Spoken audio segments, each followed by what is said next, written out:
भाजपा ने मुख्यमंत्री सुखविंदर सिंह सुक्खू की सरकार के अब तक लिए गए फैसलों को हाईकोर्ट में चुनौती दी है।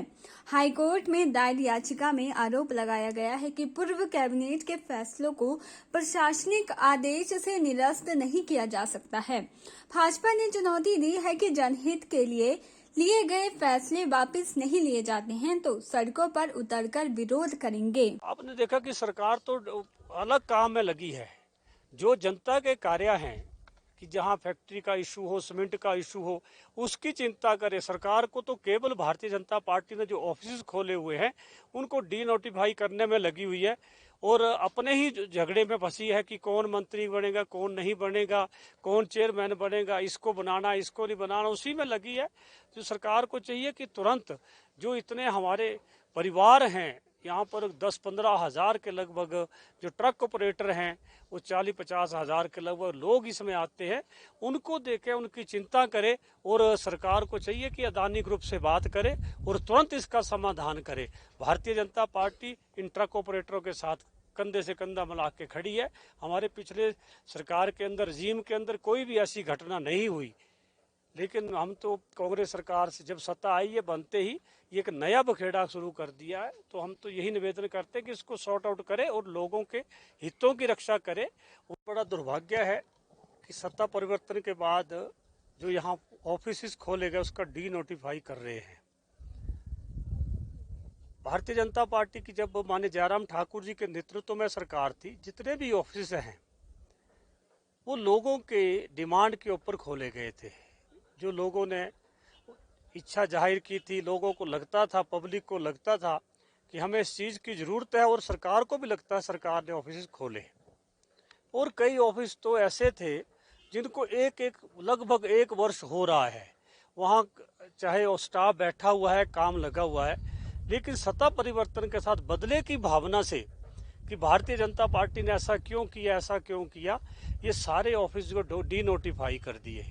तो कई बार ऐसा लगता है कि सरकार ही डी नोटिफाई है। तो मैं तो माननीय मुख्यमंत्री से निवेदन करता हूं कि वो अपनी कैबिनेट बनाएं, कैबिनेट बनाने के बाद अगला काम करें। वो उनका ये कि काम है, वो कैबिनेट की चिंता छोड़ के केवल ऑफिसों को डी नोटिफाई करना, यही काम लगा हुआ है।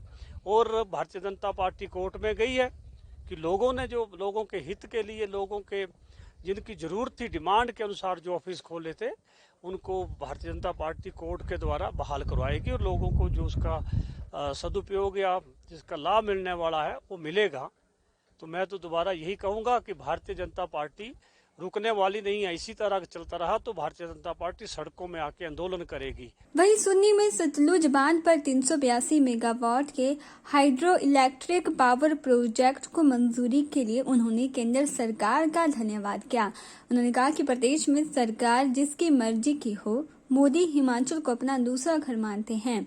इस प्रोजेक्ट की कुल लागत 2615 करोड़ रुपए है और ये सतलुज नदी पर बनेगा।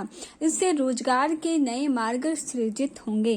तो माननीय प्रधानमंत्री जी की कैबिनेट ने हिमाचल प्रदेश के लिए बहुत बड़ी सौगात दी।